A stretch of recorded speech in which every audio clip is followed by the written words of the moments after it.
What up, juniors? It's Mr. Vala here, coming to you live from Chicago, the Windy City, which coincidentally is not named that because it's actually windy here, but that's a story for another time.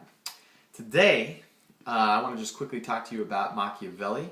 Yesterday in class, we were leaving in quite a hurry. The bell had rung, and I wanted to tell you a few more things about Machiavelli before you read The Prince today, so that's what I'm going to do here in the next couple minutes. Machiavelli was born in Florence, Italy in 1469.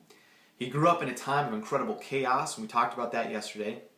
A time in Italy where popes were leading armies into battle. You had foreign nations invading Italy on the behalf of one of the various city-states of Italy just to hurt one of the other city-states. You had condottieri fighting in battles, sometimes switching sides without any warning. Crazy stuff happening in Italy in the early 1500s and late 1400s. So that's kind of the context of Machiavelli as he is coming of age.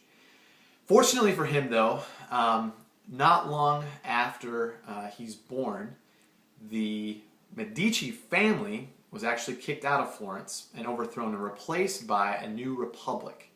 And Machiavelli, who came from a family of lawyers and public servants, was appointed to a post in the new Florentine government as a diplomat. And way back we talked about how diplomacy really emerged in Italy during this time because of all the conflict going on in Italy. And Machiavelli was at the center of this new thing called diplomacy.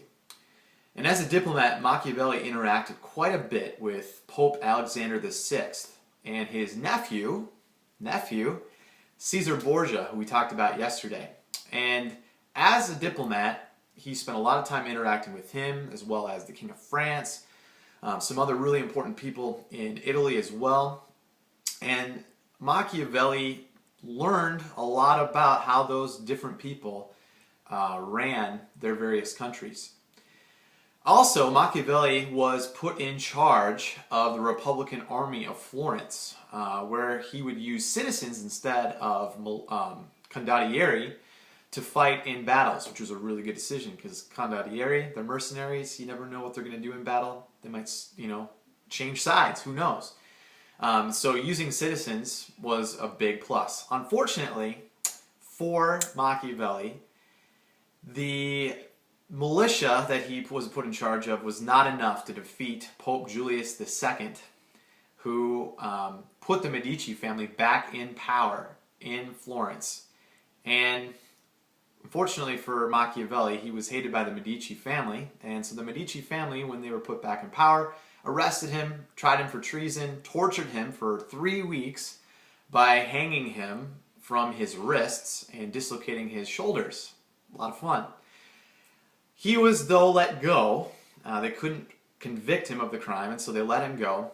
And he was allowed to retire to a farm in rural Italy where he spent the rest of his life.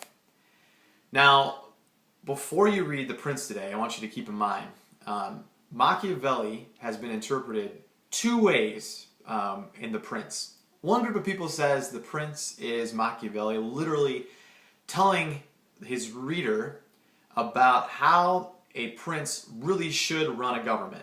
And he's basing that on all of his experience that he's had in interacting with people like the Borgia family.